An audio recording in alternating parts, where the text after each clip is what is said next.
Go dogs, we got work to do. Morning, Trainiacs. You know what's one of the funnest things about triathlon? Gear. You know what's one of the most expensive things about triathlon? Gear.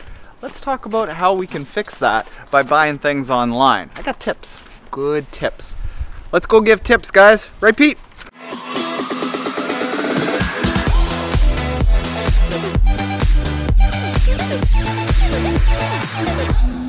Are you gonna help save people money on buying gear?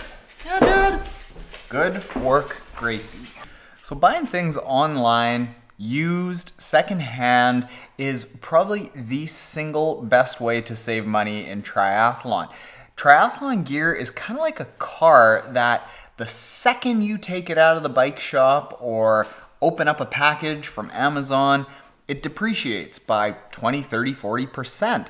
And that isn't to say that it's not usable, it's not current tech. Frankly, I've heard that some of the bikes that were being put out in the 80s and 90s are almost just as aerodynamic as the bikes today. And because triathletes are always looking for the next thing, people with a lot of dough will often upgrade while there's still a ton of life left in their old gear. So if you look in the right places, you can find some really good deals online.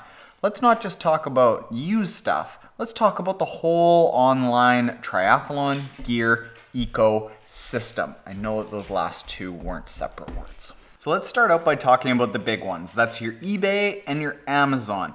eBay, I've kind of found that it started out 10 years ago when I was first in triathlon being really good. Lots of bikes, lots of gear, lots of used wetsuits, lots of cheap helmets, but it sort of gravitated towards essentially like a North American Alibaba, that it's lots and lots of cheap stuff, primarily kits, but not even name brand kits. And I've never used a non-name brand kit, but kits are something that if you use the wrong materials, you use the wrong cuts, you can develop blisters really easily, can wear out really easily. Like the amount of repetitions that we put our kits through is really hard on fabric. And if you get a cheap kit, who knows how long it's gonna last. So I actually don't buy anything on eBay. Amazon, however, I find is good for like hard goods, things that if you drop it on your foot could hurt. Things like books, things like boxes of nutrition products, bike maintenance tools, things that are like you touch and feel that are small little goods that are easy to ship. You're not gonna find any bikes there, and the big websites that are like eBay, Amazon, that are all around the world that do actually have bikes on there, they tend to be Chinese knockoff bikes, which I highly don't recommend. It's a story for another video, but basically the quality control, even of the Cervelos, the Ventums of the world that produce their bikes in China, they have to have people literally on the shop floor watching bikes come off of the factory line to make sure that the factories that they hire actually do the quality control and they don't send out dangerous bikes. When those Chinese knockoff manufacturers are trying to just spread their bikes throughout the world and sell it for as cheap as possible, I doubt they're doing that same quality control, and there are a lot more dangerous Chinese knockoff bikes out there than I would feel comfortable with you buying. Let's then move on to the buy and sell websites. That's your Craigslist, and up in Canada, your Kijiji.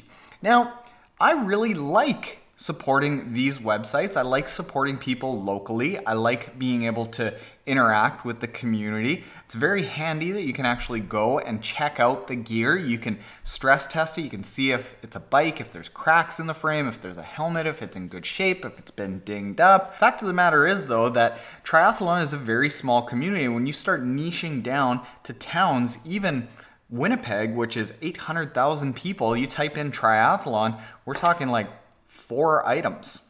It's nothing. I even tested Craigslist in San Diego. There was not really a ton of bikes that I would say would be like good deals there because the communities are so small. Can you buy off of them? Absolutely. But it's just to say that you're not going to be able to go there as a first option and constantly find something that you're looking for. You got to kind of go abroad. And the couple of areas that I recommend for this are, number one, Pink Bike. Pink Bike was actually a website that was started to share user-generated cycling videos, but in addition to that, they started a used bike store off to the side, and there is a ton of gear. And because it's such a very niche-y site, but it's so broad all around the world, there's a huge amount of inventory from people that take care of their bikes, that have excellent bikes, and there's a really big supply depending on what your size is, what your budget is. You can almost always go to Pink Bike and find a bike that is a decent deal, that's in good shape. And finally, I didn't really even think about this. I kind of stumbled across it. Facebook.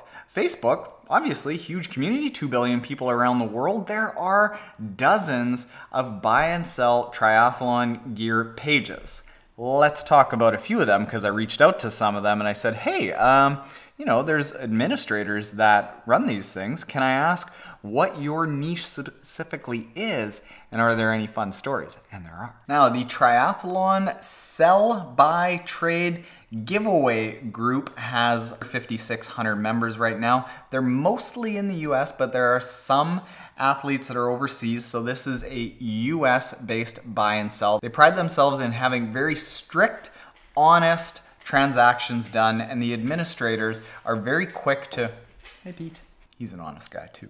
The administrators are very quick to take off anything that looks like spam or doesn't look legit. They mostly deal in bikes and bike parts, but they've actually started selling triathlon, cycling, and mountain bike kits, so that's cool. No fun stories there, unfortunately. In the UK, I know that we got a lot of Brits out there. Thank you very much for following, and I apologize for not sounding nearly as intelligent as the folks on GTN.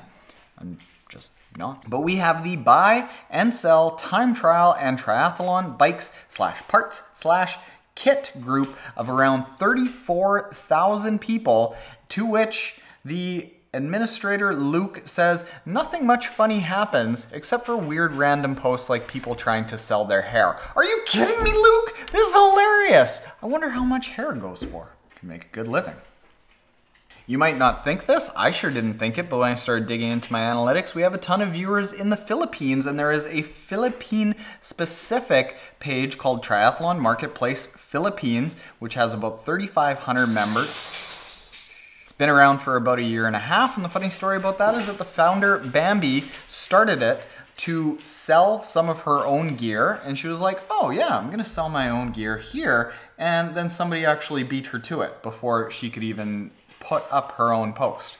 So she, the founder, who started the page to sell her own gear, wasn't the first person to sell the gear. That's how frequently it's used. And then locally here in Canada, we have the GTA brackets Toronto, Greater Toronto Area, cycling, running, triathlon, buy and sell, which is a group of about 2,600 athletes in the Greater Toronto and 100 kilometers outside of Toronto area. And like all the other ones, they sell mostly bike parts, and apparently quite often have people that try to sell used stuff for over what could be bought for new at a retail store. And the administrator has to go in and say like, hey, you know people could buy this at a store for less. And they're like, well, I know, but I paid $5,000 for it a few years ago. Like, well, yeah, that's not how the world works. Sorry, man. Things depreciate. Gracie's typing on the internet. Well, there you go, Trainiacs. Thank you for watching. If you aren't yet subscribed, hit that subscribe button below. Gracie and I are going to edit this video now. And, shout out to all the Facebook groups that took part in this and gave me some of their fun stories. Later, Trainiacs.